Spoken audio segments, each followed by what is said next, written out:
Good morning विद्यार्थी मित्रों। मैं उम्मीद करता हूँ बहुत सारे स्टूडेंट बैंकिंग में जो भी अभी वैकेंसीज आई है आरआरबी की, तो उसकी अच्छी तरह से प्रिपरेशन कर रहे हैं।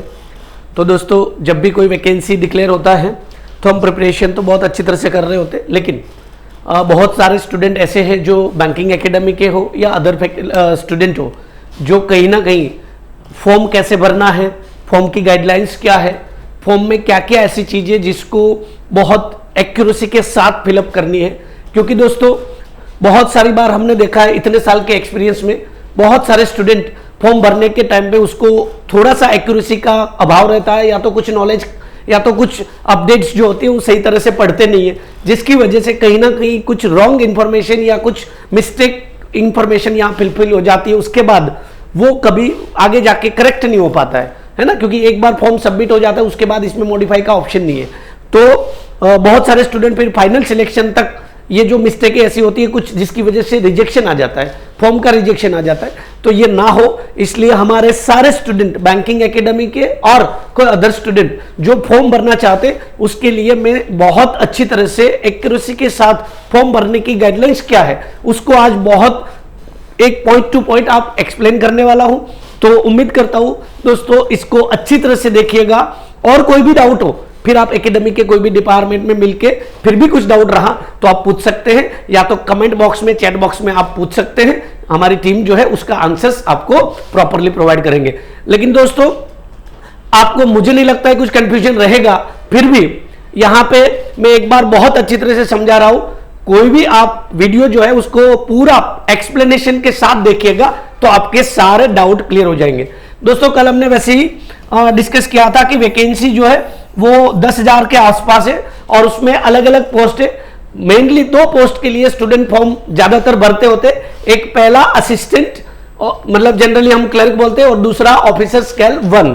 तो ये 2 पोस्ट के लिए हम फॉर्म भर पाएंगे। और कुछ स्टूडेंट ऐसे होते हैं जो एक्सपीरियंस पर्सन है, या तो किसी ने किसी में मास्टर किया है, तो वो स्पेशलिस्ट या स्केल 2-3 में भर सकते हैं। लेकिन ऑफिसर लेवल की जो पोस्ट है उसमें किसी एक में ही हम भर पाएंगे, असिस्टेंट की अलग से भर सकते हैं। तो दोस्तों, मेनली आप डायरेक्टली ज्यादा बात नहीं करें और फॉर्म की गाइडलाइंस पे आ जाते कि आपको फॉर्म कहां से भरना है। तो बैंकिंग एकेडमी की वेबसाइट पे आप जाओगे तो आपको डायरेक्टली आपको वहां पे आईबीपीएस आरआरबी की जो है वो एडवर्टाइजमेंट भी रखी है, और साथ साथ में नीचे अप्लाई ऑनलाइन का ऑप्शन मिलेगा वेबसाइट में जाओगे तो। और वहां पे आप खास, मैं ये सारी जितनी भी डिटेल बता रहा हूं वो एक बार आप उसकी एडवर्टाइजमेंट जो है उसको डिटेल में जो जो पॉइंट बता रहा हूं उसको एक बार पढ़ लीजिएगा। फिर भी आपका कोई डाउट होगा तो वहां सॉल्व हो जाएगा, लेकिन उसके मेन पॉइंट जो है वो यहां पे मैं कंप्लीटली एक्सप्लेन कर रहा हूं। दोस्तों, फर्स्ट जब भी फॉर्म स्टार्ट करते हैं तो जैसे आप बैंकिंग एकेडमी की वेबसाइट से लिंक के अप्लाई के ऊपर क्लिक करोगे, आप आईबीपीएस की वेबसाइट पे ऊपर डायरेक्ट रीडायरेक्ट हो जाओगे, और वहां पे डायरेक्टली आपको आरआरबी की नोटिफिकेशन में अप्लाई ऑनलाइन का डायरेक्ट फॉर्म खुल जाएगा। दोस्तों, यहां पे खास चीजें, फॉर्म भरने की जो डेट है हमारी वो 7 से लेके 27 जून है। तो जो भी स्टूडेंट इस फॉर्म भरना चाहते हैं उसके लिए लास्ट डेट 27 है। लेकिन मेरी एक छोटी सी रिक्वेस्ट है, लास्ट डेट का वेट मत करिएगा, अभी से ही फॉर्म भरना स्टार्ट कर दीजिए, क्योंकि लास्ट डेटों में कभी ऑनलाइन फॉर्म भरने की जो लोड है वो ज्यादा होती है, तो पेमेंट कभी रिजेक्ट हो जाता है, कभी वो 2 दिन बाद पता चलता है, या तो कोई ट्रांजेक्शन फेल आता है तो वो 2 दिन बाद पता चले फिर डेट चली गई होगी। इसलिए खास इस डेट के दायरे में ही हम भर देने का है, इसलिए आपका कोई भी टेक्निकल क्वेरी ना आवे। ठीक है, तो ये हो गया डेट। अब दोस्तों, जब भी आप फॉर्म स्टार्ट करोगे तो फॉर्म में जो भी स्टूडेंट फॉर्म भर रहे हैं उसको न्यू रजिस्ट्रेशन के ऊपर क्लिक करना है। सारे स्टूडेंटों को, अगले साल कभी किसी ने फॉर्म भरा है तो भी न्यू रजिस्ट्रेशन, ठीक है, और पहली बार भर रहे तो भी न्यू रजिस्ट्रेशन के ऊपर यहां पे लॉगिन जो लिखा है ऑलरेडी, तो वो किस लिए है कि आपने कभी न्यू रजिस्ट्रेशन के फॉर्म भर के आगे जाके आपने 2-3 स्टेप आगे फॉर्म फिलअप किए, और फिर आपको लगा कि कुछ डॉक्यूमेंट या तो कुछ डिटेल जो है आपके पास नहीं है, और आपने फॉर्म सेव करके रख दिया, उसके बाद दूसरे दिन आपको कुछ उसका आगे से फॉर्म कंटिन्यू करना है, एडिट करना है, तो वो आगे जाके वो वापस रजिस्ट्रेशन नंबर आपका एक आएगा और एक पासवर्ड आएगा, वो लॉगिन कर सकते हो। लेकिन ये खास चीज ध्यान रखिएगा, जब फाइनल फॉर्म सबमिट कर दिया उसके बाद यहां लॉगिन नहीं होगा। ये तब तक है जब तक आपका फॉर्म चल रहा हो। लेकिन पहले तो हमें इतना एक फिक्स क्लियर करना है कि फॉर्म जब स्टार्ट करे तो सारी चीजें कंप्लीटली पहले ही स्कैन, जो रिक्वायरमेंट है वो स्कैन करके रखे, साइज क्या चाहिए फोटो की, सिग्नेचर की, ये सारी चीजें स्कैन करके रखिए। और ये जो सिग्नेचर और फोटो की जो साइज है, ये जो भी है वो आपको मैंने बोला कि डिटेल एप्लीकेशन जो है बैंकिंग एकेडमी की वेबसाइट पे अपलोड किया गया है, उसको पढ़ लीजिए। हाउ टू अप्लाई में जाने का, कितनी साइज, ये सारी चीजें आपको, आप ग्रेजुएट मैच्योर स्टूडेंट होते तो ये सारी चीजें यहां पे बताने की जरूरत नहीं पड़ेगी। मेन गाइडलाइंस क्या है वो मैं समझा रहा हूं। तो सारे स्टूडेंटों को न्यू रजिस्ट्रेशन के ऊपर जाने का है। देखिए यहां ध्यान देने का है, न्यू रजिस्ट्रेशन के ऊपर 2 बार जाना पड़ेगा। 2 फॉर्म भरेंगे हम, एक असिस्टेंट का भरेंगे तब भी जाएंगे, और ऑफिसर का भरेंगे तब भी जाएंगे।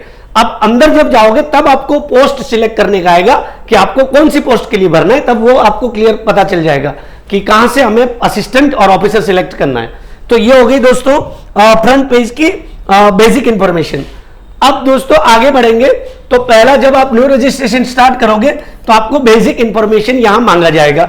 और बेसिक इंफॉर्मेशन इसलिए मैंने यहां पे समझाया आपको कि खास यहां पे आपका आईडी प्रूफ को ध्यान देना है, और ज्यादातर लोग जो है वो आधार कार्ड जो होता है उसी को ध्यान में रख के फॉर्म भरते हैं। तो मेरा भी आपको सजेशन वही है कि आधार कार्ड को ध्यान में रख के फॉर्म भरा जाए। यहां इंपॉर्टेंट पॉइंट ये है कि यहां पे भले फर्स्ट नेम सेकंड नेम जो भी दिया है, आधार कार्ड में भी जो भी दिया हो, ठीक है, इसमें जो मांगा है उसके हिसाब से हमने डालने का है। लेकिन एक चीज खास ध्यान देने की कि आधार कार्ड में जो नाम है उसी के हिसाब से आपको यहां फॉर्म भरने का है। वो किस तरह से, स्पेल जो है ना आधार कार्ड के, वही स्पेल यहां आने चाहिए, उसमें कोई मिस्टेक नहीं होनी चाहिए। एक लेटर के भी मिस्टेक मत करिएगा, वरना वहां पे फॉर्म भरने के टाइम पे आपका फॉर्म के साथ, सॉरी एग्जाम के टाइम पे आपका ऑनलाइन फॉर्म के साथ आधार कार्ड को मैच करेंगे। एक लेटर भी मिस्टेक होगा वो आपका रिजेक्ट हो जाए। और दोस्तों यहां ये इंपॉर्टेंट नहीं है कि आपके आधार कार्ड में पहले सरनेम है और यहां पहले नाम मांगा है, तो वो टेंशन नहीं है, वो अल्टरनेट आप कर सकते हो यहां जो मांगा है। लेकिन नाम, पापा का नाम और सरनेम, उसमें स्पेल मिस्टेक नहीं होना चाहिए, सेम टू सेम होना चाहिए, खास ध्यान देने का। इसलिए आधार कार्ड के हिसाब से ज्यादातर लोग फॉर्म भरेंगे। अब किसी को ऐसा सवाल होगा यहां पे एक कि सर मेरा आधार कार्ड में नेम में मिस्टेक है, एक लेटर का मिस्टेक है। फॉर एग्जाम्पल मैं यहां पे लिख रहा हूं कि भाई जैसे एक सरनेम लिख रहा हूं कपडिया, और एक और वापस लिख रहा हूं कपडिया, सॉरी यहां पे सेम आ गया।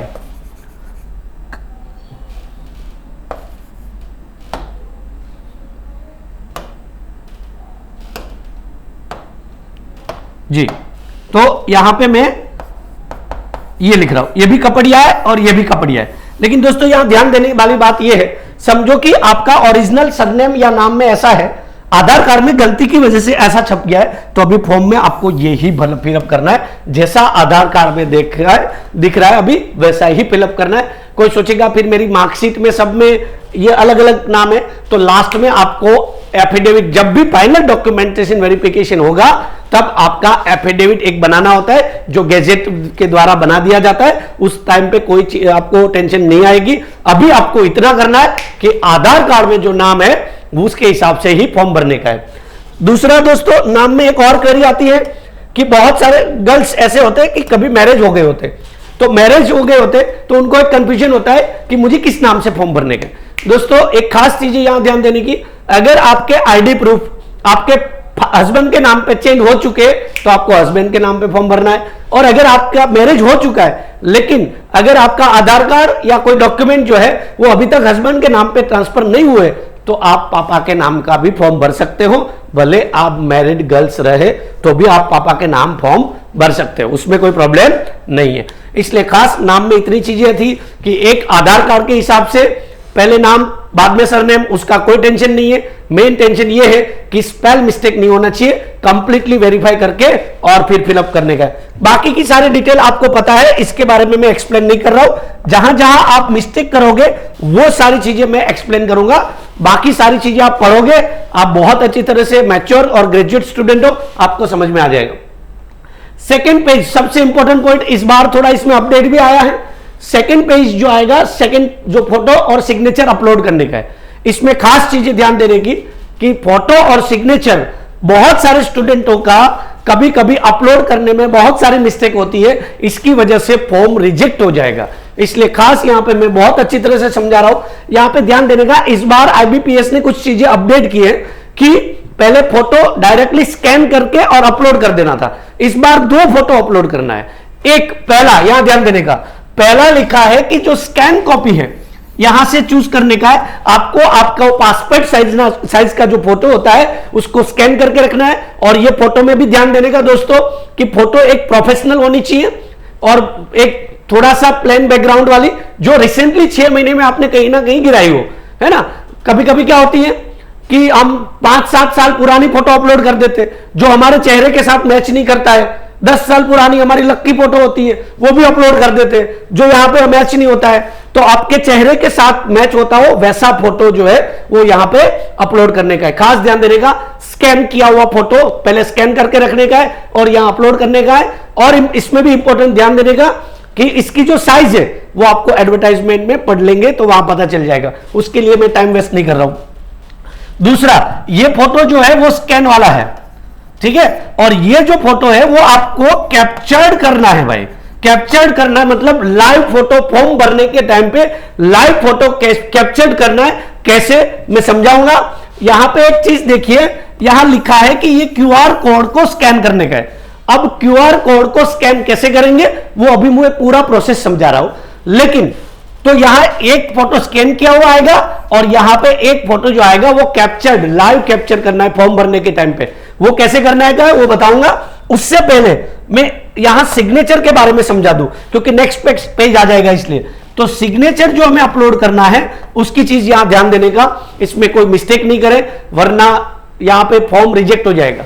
यहां पे ये बोला गया है एडवर्टाइजमेंट में कि सिग्नेचर आपको स्कैन करने के लिए एक व्हाइट आपको पेज लेने का है जो पूरा ब्लैंक होना चाहिए, लाइनिंग वाला नहीं, blank page, white blank page लेने का है जिसके ऊपर कौन सी पेन होनी चाहिए वो भी बोला है, ब्लैक पेन। ब्लैक पेन से आपको सिग्नेचर करने का है, व्हाइट पेपर पे ब्लैक पेन से सिग्नेचर करना है, उसको स्कैन करके रखना है और यहां पे अपलोड करने का है। सिग्नेचर भी कुछ गाइडलाइंस है कि सिग्नेचर कैसी होनी चाहिए वो भी समझा रहा हूं, तो ये आपको समझ में आ गया होगा पेन कौन सी और पेपर कौन सा। अब सिग्नेचर में बहुत सारे लोग अलग अलग प्रकार की सिग्नेचर करते हैं, यहां पे मैं क्लियर बता रहा हूं कि कैसी सिग्नेचर यहां वैलिड है। कभी कभी हम ऐसी सिग्नेचर कोई करते हो जैसे कि मैं एक नाम लिख रहा हूं विशाल भाई और ऐसी सिग्नेचर कर रहे हो विशाल, है ना, तो विशाल किसी का नाम हो तो उसको टेंशन नहीं लेना है ना, विशाल। तो यहां देखो सारे लेटर कैपिटल है, तो सारे लेटर अगर आप कैपिटल सिग्नेचर करते हो तो ये सिग्नेचर रिजेक्ट हो जाएगा, आईबीपीएस फॉर्म रिजेक्ट कर देगा। खास ध्यान देने का है कि आपको ये सिग्नेचर जो है वो जिस गाइडलाइंस में यहां बता रहा हूं वैसे ही करनी है। दूसरा, आपको ऐसा समझे कि मैं वी कैपिटल करता हूं और ऐसा सिग्नेचर कर रहा हूं, एक कैपिटल है लेकिन बीच में सारे स्मॉल है तो ये चलता है, ऐसे सिग्नेचर करते हो तो चलेगा। कोई ऐसा भी लगे कि मैं वी कैपिटल करता हूं आई फिर एस कैपिटल करता हूं ऐसा कर रहा हूं तो ये सिग्नेचर भी चले, लेकिन पूरी जो सिग्नेचर है वो कैपिटल में होगी तो फॉर्म रिजेक्ट हो जाएगा, है ना। दूसरा, कभी कभी हम सिग्नेचर ऐसी भी करते हैं, कैसी बता रहा हूं यहां पे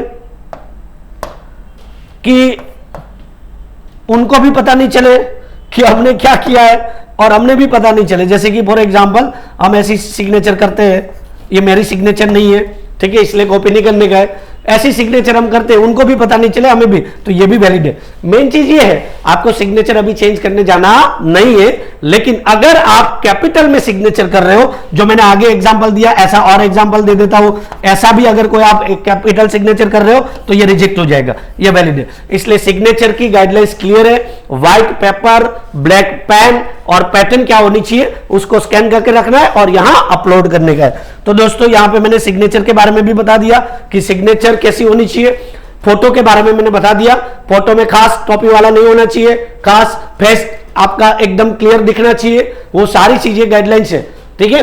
और यहां कैप्चर फोटो कैसे करना है उसकी गाइडलाइंस बता रहा हूं। दोस्तों आप कभी भी आपको लगभग कंफ्यूजन नहीं रहेगा, मैं जितना भी समझा रहा हूं उसको ध्यान से सुनिएगा तो कोई डाउट नहीं रहेंगे।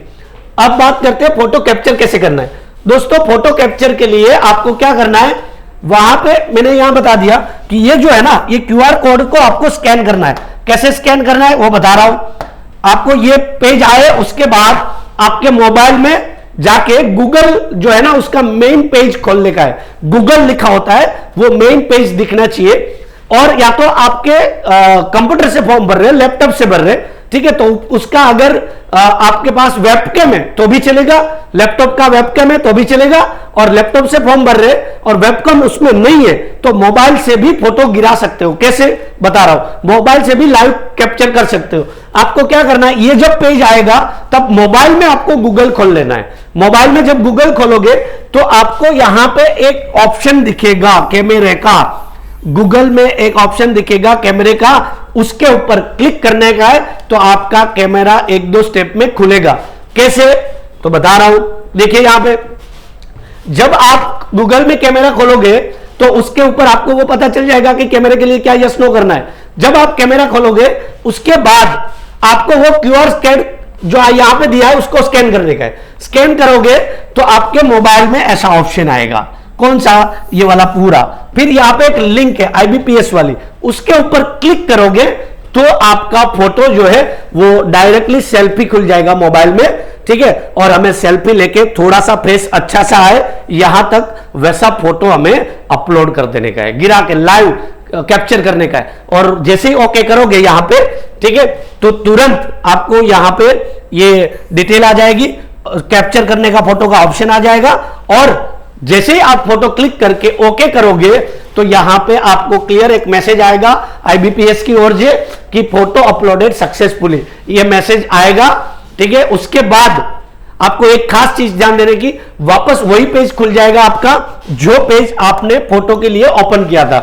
यहां ध्यान देने का, ये फोटो चेक करने का है, ये फोटो भी चेक करने का है, चेहरे आपके मैच होने चाहिए। मैच मतलब ऐसा नहीं कि कपड़े और कलर वो नहीं, लेकिन थोड़ा सा डिफरेंस 19-20 हो तो चलेगा, ठीक है। लेकिन फोटो में एज का डिफरेंस नहीं दिखना चाहिए कि 10 साल पहले का एक फोटो और एक अभी का, तो यहां फोटो का ध्यान देने का है। बाकी कलर कॉम्बिनेशन हो या फेस में स्पेक हो उसका कोई टेंशन नहीं है, ठीक है, लेकिन फोटो देख लेने का है। और जब आप फाइनल देखोगे तो यहां सिग्नेचर आएगा, तो यह सिग्नेचर को भी चेक करने का है कि क्लियरली दिख रहा है कि नहीं दिख रहा है। अगर क्लियरली नहीं दिख रहा है तो वापस एक बार स्कैन करके अपलोड करने का, जिसकी वजह से जब फाइनल फॉर्म सबमिशन में आपको लास्ट में सिग्नेचर आएगी वो क्लियर विजिबल होनी चाहिए। तो दोस्तों ये फोटो का पॉइंट था, इसमें बहुत सारे अपडेट थे तो मैंने बता दिया। और उसके बाद नेक्स्ट करोगे तो अब आपका फॉर्म खुलेगा जिसमें कुछ चीजें ऐसी है जिसको हमें बारीकाई से देखना है और उसको समझना है। पहले हमने बेसिक इंफॉर्मेशन, फिर फोटो, सिग्नेचर। अब जब हम फॉर्म भर रहे हैं तो उसमें मैंने पहले ही बोला था कि आपको 2 फॉर्म भरने हैं, एक असिस्टेंट का और एक ऑफिसर का। तो यहां पे खास क्लियर लिखा है कि कौन सी पोस्ट, तो यहां पे आपको सिलेक्ट कर लेना है। एक बार फॉर्म भरोगे तब असिस्टेंट सिलेक्ट करना है, जब वापस दूसरी बार न्यू रजिस्ट्रेशन से स्टार्ट करोगे तब यहां पे ऑफिसर स्केल 1, मतलब 2 फॉर्म भरेंगे, 2 फॉर्म के अलग अलग आपके फाइनल एप्लीकेशन होंगे और अलग अलग फॉर्म की अलग अलग आपकी एप्लीकेशन जनरेट होगी। तो दूसरी बार भी वापस फॉर्म भरोगे तब पहले से असिस्टेंट वाला रजिस्ट्रेशन नंबर काम नहीं आएगा, पहले से वापस न्यू रजिस्ट्रेशन करना है। उसके बाद दोस्तों दूसरा पॉइंट होता है कि आपने पोस्ट तो सिलेक्ट कर ली, असिस्टेंट और ऑफिसर कोई भी एक। अब यहां पे कैटेगरी कि आप कौन सी कैटेगरी में से फॉर्म भरोगे, ओपन, EWS, OBC, ST और SC। तो यहां पे आपको कैटेगरी सिलेक्ट करनी है। कैटेगरी सिलेक्ट करने में एक ध्यान ये रखना है दोस्तों कि जब आप फॉर्म भरोगे तब ये चीज चेक करने का है कि जनरल वाले स्टूडेंट जो है उसको कैटेगरी सर्टिफिकेट की जरूरत नहीं है। EWS, ST, SC और OBC उन लोगों को कैटेगरी सर्टिफिकेट की जरूरत होती है।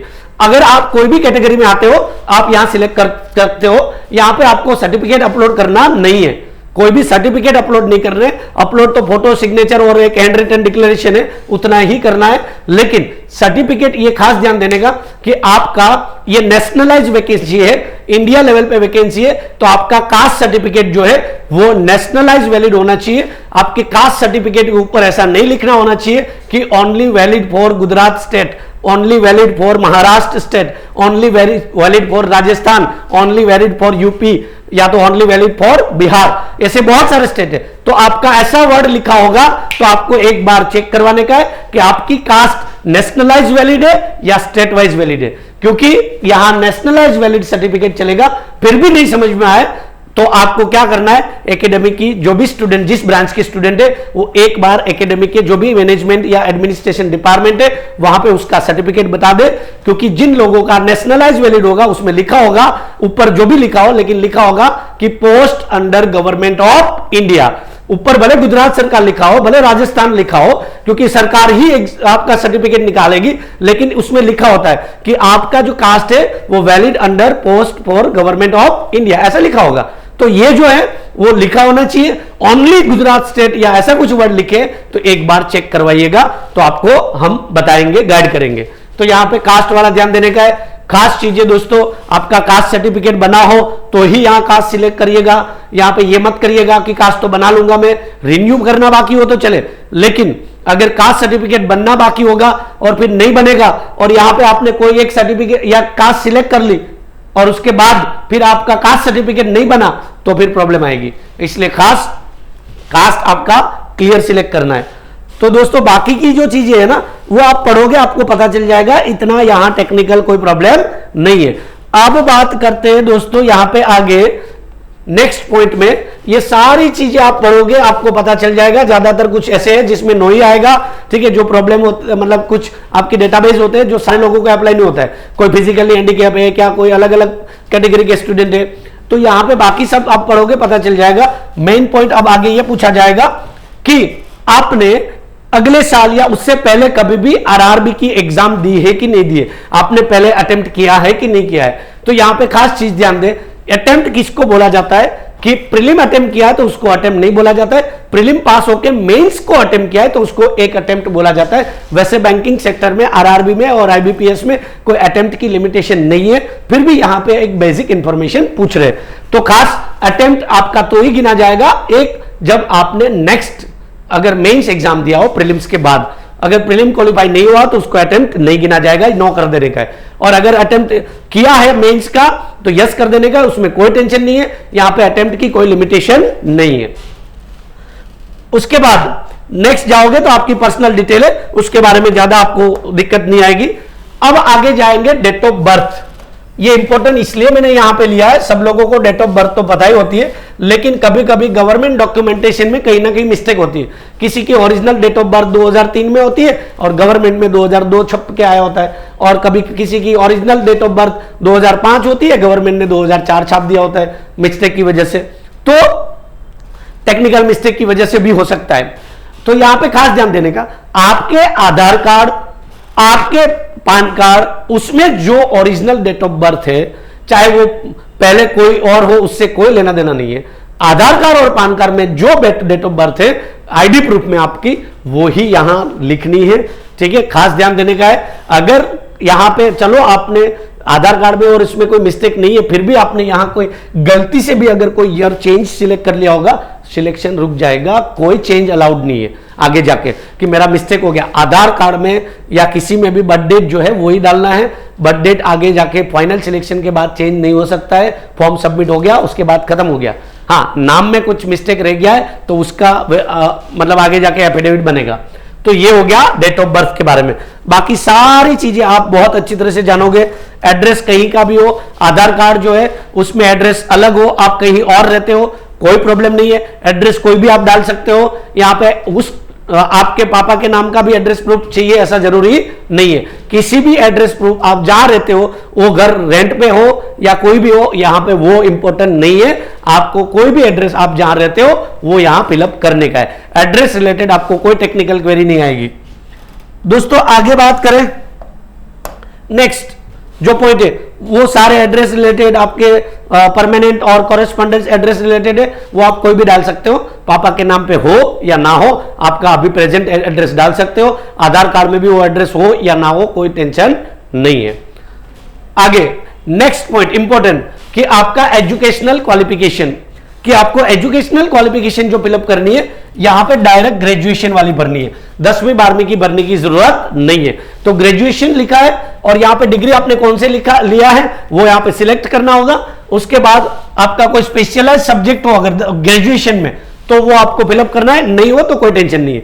यहां पे इंपॉर्टेंट चीज ये है कि पासिंग जो है वो आपका कौन से ईयर में हुआ है, कौन सी डेट पे हुआ है, ये चीज ध्यान देने का है। तो आपका जो डिग्री सर्टिफिकेट आता है उसमें डेट लिखी होगी, तो वो यहां मेंशन करने का है। या तो अगर जो लोगों ने इस साल में ग्रेजुएशन किया है, जो 2024 में अभी अभी एग्जाम क्वालिफाई करके पास आउट हुए, उसकी डिग्री नहीं आई है, तो उसकी जो मार्कशीट आई होती है फाइनल, वो मार्कशीट में जो डेट है वो डेट यहां फिलअप करनी है, लास्ट डेट। या तो कभी कभी किसी मार्कशीट में डेट नहीं लिखी होगी, महीना लिखा होगा कि भाई मई 2024, तो हमें उस महीने की आप 30 तारीख भी डाल सकते हो या 31 भी डाल सकते हो, ठीक है, जो यहां पे डेट मेंशन करनी है।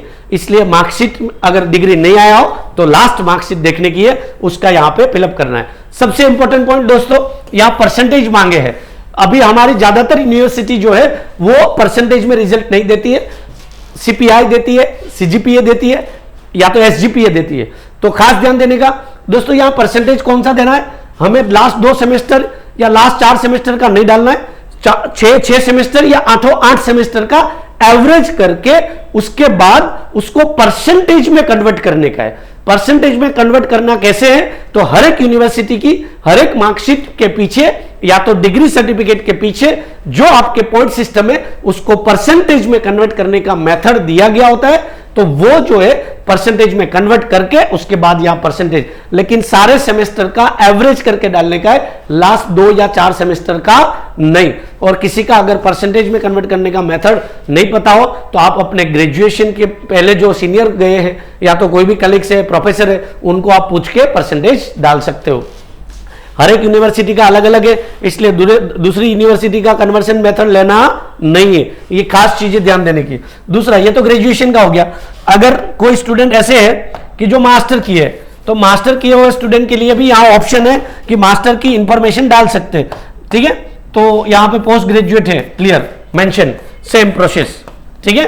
तो ये हो गया मास्टर और ग्रेजुएशन। मास्टर कंपलसरी नहीं है, हमें तो ग्रेजुएशन चाहिए। परसेंटेज भी भले कोई भी हो, परसेंटेज की भी अपनी यहां पे रिक्वायरमेंट नहीं है, लेकिन एक डेटाबेस के बेस पे हमें डालना है।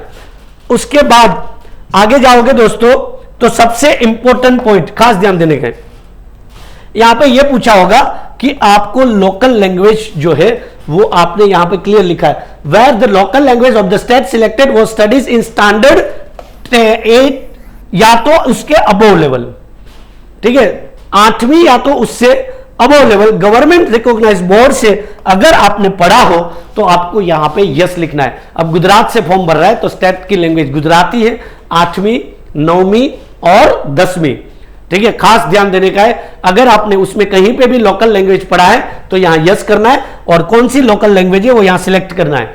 आप कहीं पे से भी फॉर्म भरो, राजस्थान, महाराष्ट्र, यूपी, बिहार, उसकी लोकल लैंग्वेज आपने अगर पढ़ी है 8, 9 और 10 में, तो आप या तो ऊपर, उसके ऊपर चाहे कहीं पे भी, यहां लिखा है देखो क्लियरली, स्टडीज इन 8 और above level of in government recognise education board, clear लिखा है। तो यहां पे वो दिखना चाहिए उसकी मार्कशीट में, और तो यहां पे यस करना है और सिलेक्ट करना है, नहीं है तो नो करने का है। नहीं पढ़ा है तो चिंता करने की जरूरत नहीं है।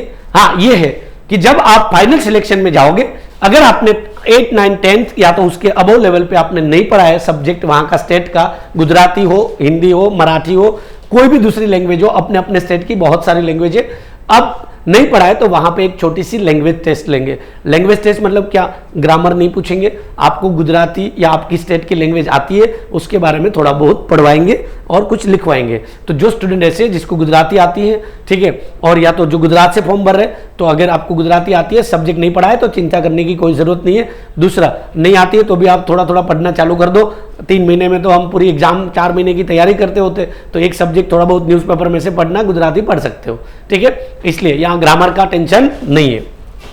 उसके बाद एक और पॉइंट कि आपके पास कंप्यूटर नॉलेज है कि नहीं, do you have computer knowledge, तो हमें यहां पे यस ऑप्शन है। 10वीं तक आपने कहीं ना कहीं कंप्यूटर पढ़ा होता है तो यहां पे यस कर देने का है, ठीक है। सब्जेक्ट आपका कहीं ना कहीं कंप्यूटर का सब्जेक्ट 10वीं 12वीं कॉलेज कहीं पे भी कंप्यूटर नॉलेज आपने पढ़ा है, जनरल पढ़ा है, उसके लिए कोई अलग से सर्टिफिकेट की रिक्वायरमेंट नहीं है। लेकिन यहां पूछा है कि कैसा नॉलेज है आपके पास, कंप्यूटर का नॉलेज कैसा है, तो अपने को कोई भी अपनी भाषा में लिख देने का है, बेसिक फंडामेंटल, ठीक है, बेसिक कंप्यूटर नॉलेज, ठीक है, जो आपको लिखना है, फंडामेंटल नॉलेज जो लिखना है अपनी भाषा में आप लिख सकते हो, लेकिन स्पेल जो है वो थोड़े चेक करके लिखने का है, ठीक है, अपनी भाषा थोड़ी अलग होती है इसलिए।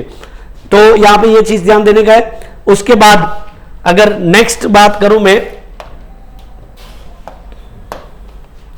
उसके बाद जब आगे जाओगे तो आपको यहां पे एक्सपीरियंस मांगेंगे। बहुत सारे स्टूडेंट ऐसे होते हैं कि कहीं ना कहीं जॉब करते होते हैं, तो एक्सपीरियंस जो है वो आपको अगर 2-4 महीने का है तो नहीं बताओ तो कोई दिक्कत नहीं है, लेकिन अगर आपका 1 साल 2 साल का अच्छा एक्सपीरियंस है तो आपको ऑफिसर की पोस्ट पे इंटरव्यू में आपको थोड़ा सा एक एक्सपीरियंस होगा तो बेनिफिट मिलेगा, लेकिन ऐसी कोई कंपलसरी रिक्वायरमेंट नहीं है। एक्सपीरियंस आपका कोई जॉब का है, चाहे वो बैंकिंग रिलेटेड हो या ना हो, आप डाल सकते हो। ठीक है, ये यहां पे एक ऑप्शन दिया है, लेकिन यहाँ पे स्पेशली ऑप्शन तो इसलिए ज्यादातर रखा होता है कि बहुत सारे स्केल 2 स्केल 3 होते हैं, तो वहां पे वो ये एक्सपीरियंस की रिक्वायरमेंट है। हमारे जो बेसिक ग्रेजुएट स्टूडेंट है, कोई भी जो असिस्टेंट और ऑफिसर स्केल 1 भर रहे, उसको एक्सपीरियंस की रिक्वायरमेंट नहीं है। उसके बाद दोस्तों यहाँ एक पॉइंट है, PET pre examination training ST और एससी स्टूडेंट के लिए, कि गवर्नमेंट जनरली जो भी बैकवर्ड एरिया होते हैं वहां पे जो कैंडिडेट होते हैं जो तैयारी करते होते हैं, लेकिन उसको कहीं ना कहीं कोचिंग कम मिलती होती है, कोचिंग के लिए बहुत बड़े सिटी में जाना पड़ता है, तो वो स्टूडेंट को एक गवर्नमेंट कभी 7-8 दिन तक प्री एग्जामिनेशन ट्रेनिंग या तो मटेरियल प्रोवाइड करता होता है एसटी एससी स्टूडेंट के लिए। बाकी कोई कैटेगरी के लिए ऑप्शन नहीं है, तो यहाँ पे सिलेक्ट करना है तो कर सकते हो, नहीं करना है तो भी नहीं कर, आपके ऊपर डिपेंड है, कंपल्सरी नहीं है। उसके बाद प्री एग्जामिनेशन ट्रेनिंग जो एसटी एससी स्टूडेंट है उसको नजदीक का कोई भी सेंटर चूज कर सकते हो, लेकिन 7-8 दिन में कोई एग्जाम की तैयारी हो नहीं जाती, बस एक सपोर्ट मिलेगा आपको। उसके बाद यहाँ एक और ऑप्शन है कि आप कौन कौन सी लैंग्वेज जानते हैं, लैंग्वेज कौन कौन सी जानते हैं, तो यहाँ पे ध्यान देने का 3 ऑप्शन दिए। तो आपको स्टेट की लैंग्वेज अगर आती है तो गुजराती, फिर यहाँ हिंदी और फिर इंग्लिश, या तो आपका कोई स्टेट लैंग्वेज अलग है तो हिंदी और इंग्लिश तो जनरली सब लोग सिलेक्ट करते ही है, ठीक है, और आपका स्टेट का लैंग्वेज। यहां पे खास ध्यान देने का, रीड राइट और स्पीक जितना आता है उतना ही करने का है। अगर इंग्लिश रीड करना आता है, राइट करना आता है, बोलना नहीं आता है, फ्लुएंसी नहीं है, तो इसको टिक नहीं करने का है, क्योंकि ऑफिसर की जब आप एग्जाम में जाओगे फिर फाइनल इंटरव्यू में गए, ठीक है, आपका इंटरव्यू हिंदी में भी दे सकते हो, ऐसा कंपलसरी नहीं इंग्लिश में देना है, लेकिन आपने रीड राइट और स्पीक लिखा होगा इंग्लिश का, फिर वो लोग नॉलेज शेयर करेंगे इंग्लिश में, फिर हमें लगेगा कि मेरे को तो इंग्लिश फिर कम्युनिकेशन फ्लुएंसी नहीं है, तो फिर बोलेंगे कि आपने तो यहाँ टिक किया था, ठीक है, तो फिर हम बोलेंगे सर वो तो फॉर्म था इसलिए टिक कर दिया, तो वो नेगेटिव पॉइंट जाएगा। इसलिए जितना आता है रीड राइट बोलना, अगर कोई लैंग्वेज नहीं आती है तो कंपलसरी नहीं है। उसके बाद तो ये हो गया लैंग्वेज नॉन के बारे में। आगे बात करें दोस्तों, मैं हर एक पॉइंट जो इंपॉर्टेंट है उसको क्लियर कर रहा हूं। अब आगे जब जाओगे तब आपको यहां पे जो आरआरबी है, ग्रामीण बैंक, हर स्टेट में अलग अलग ग्रामीण बैंक है, तो गुजरात हो, महाराष्ट्र हो, यूपी हो, बिहार हो, राजस्थान हो या कोई भी स्टेट हो, सब में जितनी ग्रामीण बैंक होगी उसमें से वो स्टेट में जितनी ग्रामीण बैंक होती है उसका प्रेफरेंस डालने का है, चॉइस फिलअप करनी है। अब यहां पे एक इंपॉर्टेंट पॉइंट ये है कि गुजरात में 2 ग्रामीण बैंक है, अभी जो वैकेंसी आई है उसमें से जो वैकेंसी डिक्लेयर किया है वो उसमें जो रजिस्टर कर दिया है वो सौराष्ट्र ग्रामीण बैंक है। बैंक ऑफ बड़ौदा ने एनआर लिखा है, नॉट रजिस्टर, मतलब वो 2 महीने 7 महीने या तो 1 मिनट टेक्निकल क्वेरी,